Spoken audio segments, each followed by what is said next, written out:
அன்பான நேயர்களே, வெண்மை நிறத்தில் கொத்து கொத்தாக நீண்ட தண்டுகளுடன் இருக்கக்கூடிய இந்த மூலிகை ஒரு அற்புதமான நறுமணமுள்ள ஒரு மூலிகை ஆகும்.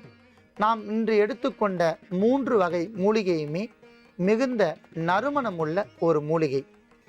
உதாரணமாக, ஒரு சிலருக்கு இன்சோமினியா என்று சொல்லக்கூடிய தூக்கமின்மை என்று சொல்லக்கூடிய நோய் ஒருவரை தாக்கிவிட்டால் அவர்கள் இரவு வேளையில் மருதாணி பூக்களை தலைக்கு அடியில் வைத்து தூங்கி வந்தால் தூக்கமின்மை என்கிற நோய் தீரும். மறிக்கொழுந்து, தவனம் இவற்றை பூக்களோடு சேர்த்து கட்டிக்கொண்டு சூடிக்கொண்டால் அவர்களுக்கு தலைப்பகுதியில் இருக்கக்கூடிய பாரம் நீங்கும். மூளை பகுதியில் இருக்கக்கூடிய அழுத்தம், மென்டல் டிப்ரெஷன் என்று சொல்லக்கூடிய மன அழுத்தங்கள் நீங்கி அவர்கள் சுறுசுறுப்பாக இருப்பார்கள். மேலும் இந்த மறிக்கொழுந்தில் இருக்கக்கூடிய அந்த எசன்ஸ், இந்த சாறை பெண்கள் உட்கொண்டு வந்தால் அவர்களுக்கு மாதவிடாய் காலத்தில் வருகின்ற வயிற்று வலி பிரச்சனை முழுவதுமாக நீங்கிவிடும். ஆகையால் நாம் மறிக்கொழுந்து என்று சொல்லக்கூடிய மூலிகையும் எடுத்து வைத்துள்ளோம். தவனம் என்று சொல்லக்கூடிய மூலிகையின் சிறு இலைகளை மட்டும் தனியாக எடுத்து 5 கிராம் அளவிற்கு வைத்துள்ளோம்.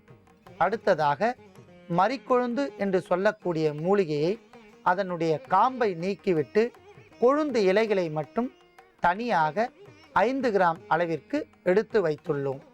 அன்பான நேயர்களே, இவை 3ஐயும் கொண்டு நாம் தீநீர் தயாரிக்கப் போகின்றோம்.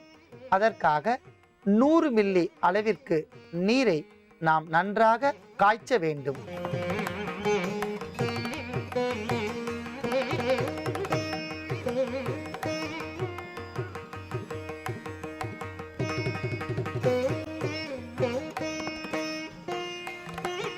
அன்பான நேயர்களே, நன்றாக கொதித்து கொண்டிருக்கின்ற நீரில் நாம் முதலில் செண்பகப்பூ இதழ்களை 5 கிராம் அளவிற்கு சேர்க்க வேண்டும்.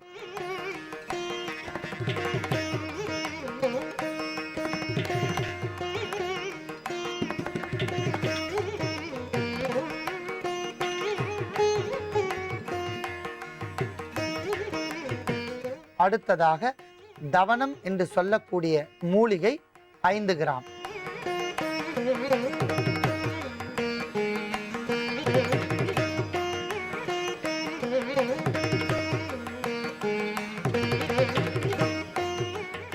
மறிக்கொழுந்து 5 கிராம்.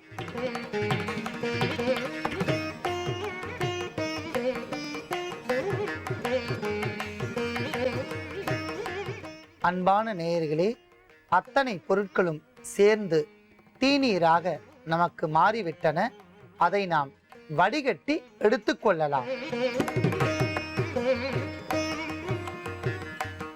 இளமஞ்சள் வண்ணத்தில் இருக்கக்கூடிய அற்புதமான இந்த தீநீரை பெண்கள் மாதவிடாய் காலத்திற்கு 1 வார காலத்திற்கு முன்பே இந்த தீநீரை தயாரித்து இளம் வெதுவெதுப்பான சூடுடன் உணவிற்கு பின்பு 25 முதல் 30 மில்லி தொடர்ந்து 3 மாதங்கள் பருகி வந்தால் மாதவிடாய் காலத்தில் ஏற்படுகின்ற தீராத வயிற்று வலி படிப்படியாக குறைந்து அடிவயிறு கனம் என்று சொல்லக்கூடிய அந்த நோயும் விலகிவிடும்.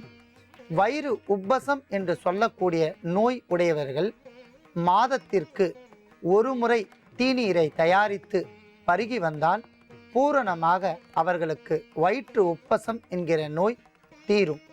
நோய் உடையவர்கள் பருகி நோயின்றி வாழ வேண்டுகிறேன்.